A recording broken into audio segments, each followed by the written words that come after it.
다 같이 본문을 한번 보겠어요. 제가 읽겠습니다. 본문 누가복음 24장 39절 40절입니다. 내 손과 내 발을 보라. 바로 나니라.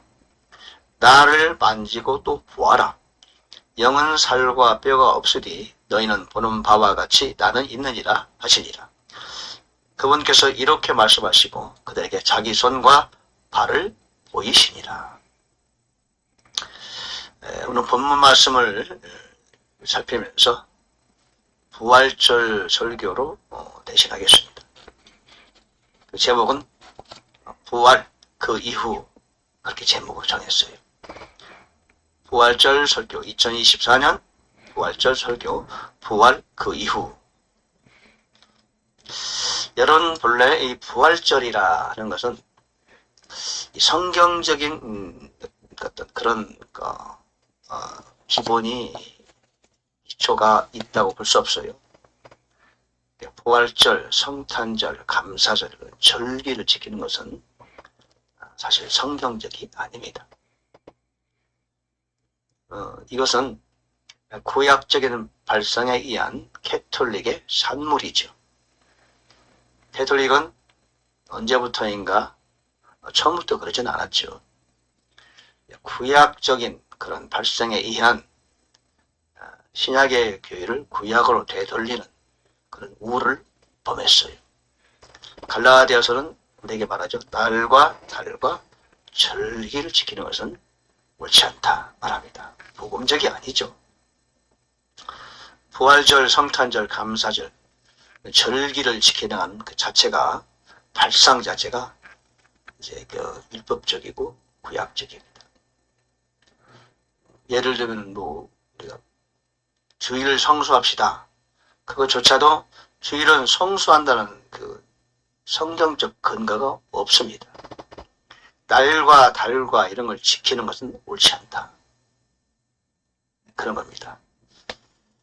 그러나 많은 분들이 부활절을 지키고 있기 때문에 부활절을 설교하고 있는 겁니다. 사람은 운명적으로 전제적으로 죽음 앞에 떨고 있죠.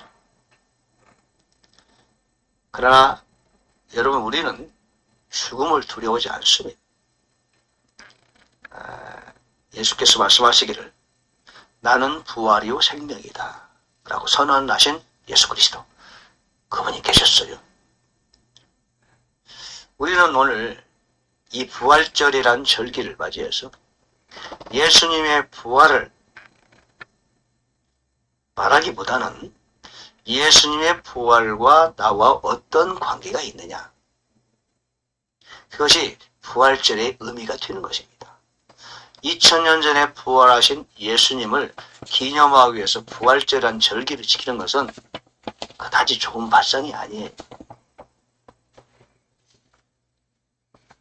이 부활절이 즉 예수님의 부활과 나와 구체적으로 성경적으로 어떤 관계가 있느냐, 나한테 어떤 영향을 주시고 계시냐, 그게 중요한 겁니다. 성경도 말하잖아요. 우리가 침례들의 교의로와 안수와 죽은 자들의 부활과 영원한 심판의 기초를 다시 놓지 말자.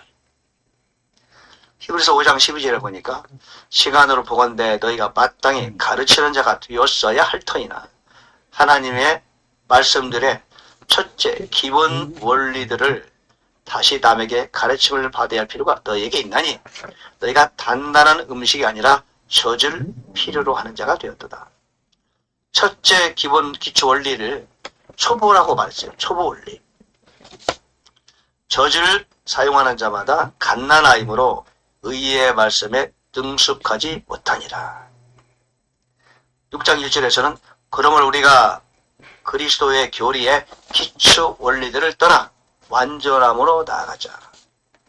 개혁성경에는 초보 원리에 따라서 완전함으로 나아가자.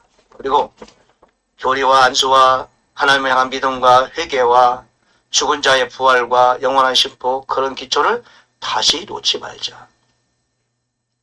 무슨 말씀이냐? 너희들은 모두 고등학생이야. 근데 왜 자꾸 구구단을 공부하고 있어? 그 얘기인 거예요. 고등학생이면은 수학을 뭐 해야 돼요? 미분이나 적분이나 그런 아주 수준 높은 통계학이나 이런 걸 공부해야지 아직도 구구단은 가지고 공부하니? 그런 뜻이에요. 예수님 죽으시고 부활하신 거 믿지 못하고 그리스도인 될 수 있어요? 아니죠. 예수께서 십자가 죽으시고 부활하셨다.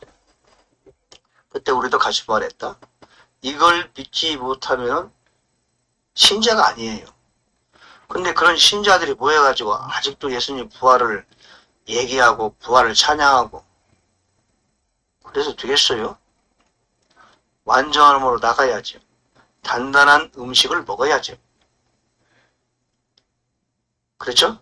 저는 오늘 부활을 기해서 부활절을 기해서 예수님의 부활은 당연한 것이고 그 예수님의 부활이 나와 구체적으로 성경적으로 어떠한 관계가 있는가. 이 지금 이 시대를 살아가는 나에게 예수님의 부활절은 그 부활은 어떤 영향력을 주시는가. 그 말씀을 같이 나누기를 원합니다. 부활에는요. 삼중적 메시지가 있어요. 부활의 삼중적 본질, 그 의미를 알아야 돼요. 뭐냐? 첫째, 예수님의 부활은 곧 내가 부활했다는 것을 의미하는 겁니다. 나는 부활했다. 삼중적 의미에서 이거는 과거적 부활입니다. 예수님의 부활은 그 시절에 나는 부활했다. 예수님 2000년 전에 부활하셨지만 나는 예수를 영접하는 그 순간 어떻게 했다? 부활했다. 나도 부활했어요. 칭의에 관한 거예요. 칭의. 나는 의로운 자가 되었고 새로운 생명을 부여받았다. 예수님이 십자가에 죽으실 때 나도 함께 죽었고 예수님이 장사 되실 때 나도 함께 묻혔으며 예수님이 죽은 자 가운데 부활하실 때 나도 이미 함께 부활했다. 새로운 생명을 부여받았다. 즉 예수의 부활은 나의 부활이에요. 예수 부활 내 부활 나오잖아요. 그렇죠? 예수 죽음 내 죽음. 예수의 부활이 나의 부활이에요. 그 예수님의 부활을 우리가 말할 때 항상 나의 부활을 생각해야 돼요. 예수님 부활한 그 당시에 내가 그때 당시에는 없었지만 그 부활의 영향력이 그 역사가 오늘 내가 예수를 영접하는 그 순간 나에게 사실적으로 임했다는 사실입니다. 이게 첫째 의미예요. 그 침례를 우리가 받는데 침례 받을 때 물속에 잠기잖아요. 예수님이 죽으심을 의미하는 거예요. 죽으심. 그리고 물속에 잠기면서 나의 죽음이 예수님의 죽음이 나의 죽음이 된 거예요. 물속에 잠기면서 묻혔어요. 물속에 일어나면서 새로운 생명을 부여받고 일어났다. 부활했다는 것을 의미합니다. 우리는 부활했어요. 그런 고백이 바로 침례 받는 거예요. 침례는 언제 받아요? 예수님이 한 30년 있다 침례 받나? 언제 받아요? 예수를 나의 구세주로 영접하는 순간 즉시 받는 거예요. 기초 원리요. 그거는. 그러니까 부활의 의미는 우리에게는 초보 원리예요. 그 기본이 돼야만이 비로소 우리는 교회의 일원이 되는 거예요. 하나님의 자녀가 되는 거죠. 골로새서 2장 12절은 정확히 말하고 있죠. 그분과 함께 일으키심을 받았느니라. 갈라디아서 2장 20절 내가 그리스도와 함께 십자가에 못 박혔다. 이제는 내가 산 것이 아니요 그리스도께서 내 안에 사신 것이라. 부활을 말하고 있는 로마서 6장도 계속해서 지속적으로 우리가 죽었다가 부활했다는 것을 말하고 있는 것이죠. 나는 부활한 거예요. 그래서 이미 부활했어요. 죽었다 부활했어요. 그것이 바로 예수 그리스도의 부활이 나에게 주는 첫 번째 의미가 되는 거예요. 두 번째 의미는 뭐냐? 나는 부활하게 될 거예요. 모든 그리스도인 그리고 믿지 않는 사람도 죽지요. 근데 믿는 자나 믿지 않는 자나 다 부활해요. 근데 믿지 않는 자는 사망의 부활이에요. 우리는 생명의 부활이에요. 그걸 보여준 것이 나사로 이야기죠. 나사로야 나오라. 무덤을 향하여 예수께서 명령하시자 나사로가 배를 몸에 동인 채로 무덤에서 걸어 나왔다. 여러분, 우리도 부활합니다. 미래적 부활이에요. 사일전 4장 16절 15절. 너희가 다 잠잘 것이 아니요 우리가 순식간에 부활할 것이다. 그죠? 죽은 자가 먼저 일어난다. 영화로운 몸으로 변화된다. 분명하게 말하고 있습니다. 주님이 오시는 그날에 죽었던 모든 사람이 영화로운 몸으로 부활하게 됩니다. 지금 우리가 하늘나라에 가신 분들은 부활체를 가지고 가신 게 아니에요. 혼만 가요. 혼. 그러나 예수님 오시는 그날에 공중제를 마시고 지상제를 마실 그날에 땅에 묻혀있던 모든 육체가 그 원소가 결합해서 영화로운 몸으로 변화하여 부활체를 가지고 공중으로 올라간단 말이에요. 예수님이 무덤에 부활하신 것과 같은 동일한 부활체를 우리가 소유하면서 부활체를 가지고 영원토록 살게 되는 것이다. 나는 부활하게 될 것이다. 미래적 부활입니다. 부활의 삼중적 메시지 중에서 바로 두 번째죠. 그때는 영과 혼과 육을 가진 완전체로 우리는 영원 세계를 살게 될 것이고 천년 왕국에서 이 부활체를 가지고 예수님과 함께 분봉왕으로서 다스리게 되는 겁니다. 그래서 요한복음 11장 22절에 나는 부활이요 생명이니 나를 믿는 자는 죽어도 살겠고 지옥에 간 사람도 그걸 또 부활해요. 그리고 다시만 받아요. 그러고 나서 그들은 영원한 지옥으로 떨어지게 되죠. 모든 인간은 다 부활해요. 일어나요. 자, 물론 그들은 부활체의 부활이 아니죠. 자, 우리는 다 부활합니다. 예수님의 부활은 그걸 우리에게 가르쳐주고 계시죠. 자, 우리는 이미 영적으로는 부활하고 새 생명을 얻었다. 또한 우리는 마지막 날에 육체적 부활을 갖게 될 것이다. 그 부활에 바로 두 가지 의미가 우리에게 주는 의미죠. 다 하나가 더 있습니다. 이 부활이 진정 중요한 부활이에요. 이 부활은 지속적으로 성경에서 말하고 있는 부활입니다. 세 번째는 뭐예요? 나는 부활을 경험한다. 부활을 경험한다. 바로 그것이 현재적 부활입니다. 첫 번째 부활이 칭의라고 명할 수 있지만 두 번째 부활은 영화로운 몸으로 변화되고 이 마지막 현재적 부활은 성화의 부활입니다. 우리가 부활을 우리의 삶 속에서 경험하게 되는 것이죠. 오늘 설교 제목이 바로 부활 그 이후 그런 거예요. 하나님의 자녀가 된 우리는 삶 속에서 날마다 부활을 경험해야 돼요. 우리는 영이 살아났어요. 그럼에도 불구하고 이 영은 계속해서 육체의 영향을 아직 받고 있어요. 따라서 우리 영은 자라야 돼요. 이 영이 말씀에 젖을 먹을 때 어릴 때는 젖을 먹느라 계속해서 우리는 단단한 음식을 먹게 되고 소화를 잘할 수 있는 그런 말씀을 우리가 섭취해야 된다. 우리의 혼은 계속해서 죽음을 경험하고 새로운 부활을 맛보는 과정을 사는 동안에 거쳐야 한다는 것이요. 이것이 바로 정상적인 그리스도인이 살아가는 과정입니다. 사도 바울이 말했잖아요. 고전 15장 31절에서 나는 날마다 죽노라. 날마다 죽으면 또 바로 어떻게 해야 돼요? 나는 날마다 부활하노라. 그런 고백을 하는 거예요. 날마다 나는 또 부활해서 새로운 생명의 삶을 살아간다. 이런 뜻입니다. 그래서 빌립보서 3장 10절에는 그렇게 고백하죠. 내가 그리스도와 그 부활의 권능과 그 고난에 참여함을 알고자 하여 그의 죽으심을 본받아 어찌해서든지 내가 죽은 자들의 부활에 도달하려 함이라. 그러므로 그리스도인의 관심사는 부활 그 이후에요. 지금 부활한 영으로 아직은 몸에 속해 있지만은 그 우리 육을 이기고 날마다 부활을 경험하는 거예요. 그래서 사도 바울이 예수 그리스도의 그 부활을 자기가 얻고 싶다 그 말이에요.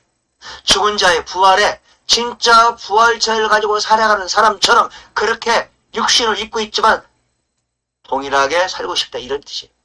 비록 육체에 갇혀 있지만 부활체의 몸으로 살아가는 것처럼 살고 싶다. 얼마나 아름답고 거룩한 꿈이에요. 그렇죠? 신약성경은 우리에게 계속 어떤 말을 하고 있느냐? 부활체의 몸으로 살아간 것과 같은 그런 삶을 살아가세요. 몸은 땅에 있지만 하늘의 삶을 살아가세요.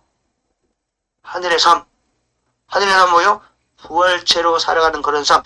예수 그리스도의 부활, 그거를 나는 배우고 싶다. 담고 싶다. 그것이 바로 사도 바울의 꿈이었어요. 평생 목표였어요. 오늘 본문에 보면은 문이 닫혀있는 곳에서 제자들이 염려하며 걱정하며 탄식하며 그렇게 있을 때 찾아오세요. 24장 36절을 보니까 예수님께서 친히 그들의 한가운데 서서 그들에게 이르시되 너희에게 평강이 있을지어다 라고 하십니다. 주님이 찾아오셨어요. 하나님께서는 우리를 먼저 찾아오시죠. 그런 경우가 자주 있어요. 아담에게 먼저 찾아와서 아담아 어디 있느냐? 시골 아저씨 아브라함에게 찾아와서 아브라함 부르셨잖아요. 그렇죠? 죄인들에게 먼저 찾아오셔서 구주, 예수, 구원자 이름으로 이 세상을 먼저 찾아오셔서 자기를 모이셨어요. 그리고 그분은 당신의 할 일을 다 하셨어요. 이제는 우리가 그분을 찾아야 돼요. 그런데 부활한 이후에 주님께서는 제자들을 찾아오셨다. 그리고는 말씀하시기를 평강이 있을지어다. 평강을 주시는 분이세요. 성령의 열매가 9가지가 있는데 갈라디아 5장 22절에 그 중에서 앞부분을 보면 성령의 열매 9가지 중에서 사랑과 희락과 평강과 사랑과 기쁨과 평강이 중요하죠. 사도 바울은 편지서 대들 은혜와 평강이 있을지어다. 성령 충만한 사람은 여러 가지 특징이 있는데 나도 모르게 마음에 평강이 늘 임하고 있어요. 여러분이 평강이 없다 하신다면 아직 성령이 충만하지 않은 증거예요. 나는 왜 그런지 몰라도 나의 상황은 변하면 내 마음에 평강이 늘 임했어요. 그렇다면 여러분은 성령으로 충만하신 분이라고 보면 됩니다. 오셔서는 불안과 염려를 해결해 주신다. 오셔서 두 번째는 뭐였느냐? 영안을 열어주셨다. 24장 누가복음 45절에 보면은 그들의 시각을 여사 성경을 깨닫게 하십니다. 영안을 열어주신다.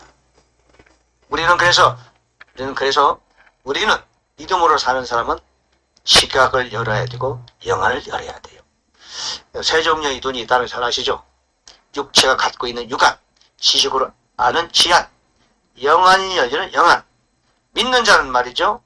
육안, 지안을 갖고 있다 할지라도 영안이 열려져야 돼요. 영적인 눈이 열려야 하나님이 보이고 하늘이 보이고 말씀이 감춰진 보화가 보이는 거예요. 영안이 열려야 된다. 영안은 깨달음입니다. 깨달음이 있어야 하늘의 세계를 맛볼 수 있는 거예요. 하늘의 세계를 또한 바라볼 수 있죠. 몸은 육신의 이 땅에 있지만 하늘을 바라보며 눈에 손에 잡히는 것처럼 믿음의 세계를 힘차게 나아가는 그런 사람은 바로 영안이 열린 사람이에요. 영안이 열려야 나의 갈 길을 내가 정확히 알 수 있고 하나님이 원하는 길을 알 수 있고 인생 진정한 성공의 길이 어딘지 방향을 찾고 목표 향해 나갈 수 있다. 사도 바울처럼 하늘의 부르심의 상을 위하여 표대 향해 달려간다. 영안이 열려야 돼요. 그렇죠? 어떻게 열리느냐? 기도해야죠. 말씀에 심취해야죠. 그러면 나도 모르게 열려요. 남이 안 보이는 것이 보여져요. 옛날이 아리송한 것이 확실히 이제는 손에 잡힌다. 그 다음에 주님께서 제자들에게 오셔서 사명을 주십니다. 24장 47, 48 보면은 너희는 이 일의 증인이라 그랬잖아요. 증인. 예수님의 부활의 증인이고 복음의 증인이죠. 그죠? 예루살렘과 온 이대와 사마리아와 땅 끝까지 이르러 증인이 되리라 라고 말씀하셨죠. 자, 우리는 부활 이후가 중요한 거죠. 그죠? 자, 우리는 부활을 이미 경험한 사람이고 예수님 부활할 때 부활해서 새로운 생명을 부여받았고 마지막 날은 진정으로 우리 육체가 부활하게 될 거예요. 그러면 우리가 사는 동안에 그동안에는 뭘 할 것이냐? 그동안에 그게 중요하다는 거죠. 우리의 사명을 완수해가는 그 일을 우리가 해야 되는 거예요. 예수님과 함께 부활을 이미 겪은 우리는 하나님의 자녀가 되었어요. 마지막 때 부활은 아직 기간이 남아있어요. 그동안에 뭘 할 것이냐? 부활을 날마다 경험하면서 부활을 전하면서 그리고 나는 계속해서 그리스도의 부활을 닮아가는 사람이 되어야 되는 거죠. 거룩을 향해 나아가는 겁니다. 완전을 향해 나아가는 겁니다. 그것이 우리의 해야 할 일입니다. 그 부활을 날마다 경험할 때 비로소 우리는 그렇게 하나님이 원하시는 삶을 살아낼 수 있고 나에게 주어진 하나님이 맡긴 사명을 완수해 갈 수 있으며 또한 그리스도의 장성한 분량까지 이르러서 완전한 하나님의 자녀로 자라갈 수 있는 것이다. 바로 그것이 이 부활절을 당해서 우리가 가져야 할 지금 다짐해야 될 그러한 메시지가 되는 것이다. 그래서 오늘 저는 제목을 부활 그 이유라고 정한 겁니다. 자, 부활의 삼중적 의미. 나는 부활했다. 과거적 부활이요 칭의적 부활입니다. 두 번째, 나는 부활하게 될 것이다. 미래의 부활이고 영화를 위한 부활입니다. 그러나 가장 중요한 것은 나는 날마다 부활을 경험한다. 날마다 부활을 전한다. 나는 그 부활체의 삶을 살기 위해서 오늘도 기도하며 주님과 동행하며 그렇게 표대 향해 달려간다. 여러분 모두 부활을 경험하는 현재적 부활, 성화를 날마다 이루어가는 하나님의 자녀가 되기를 간절히 바랍니다. 기도하겠습니다. 감사합니다. 주님, 우리는 부활했습니다. 이미 새로운 생명을 부여받았습니다.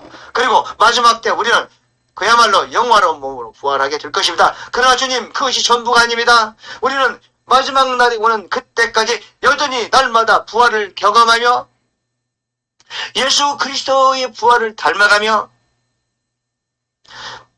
죽은 자들의 부활에 도달하는 그런 목적 의식을 가지고 그야말로 주님의 장성한 분량에 이르도록 자신을 쳐서 복종시키며 복음을 열심히 부활을 사람들에게 전파하는 사명 완수의 길을 가도록 우리를 그렇게 붙들어 주시고 기도하며 말씀에 심취하며 하나님의 영광을 위하여 날마다 전진하는 삶을 살게 하여 주옵소서. 감사합니다. 믿습니다. 날마다 부활 부활을 경험하는 저희들 되기 원합니다. 예수님 이름으로 기도합니다.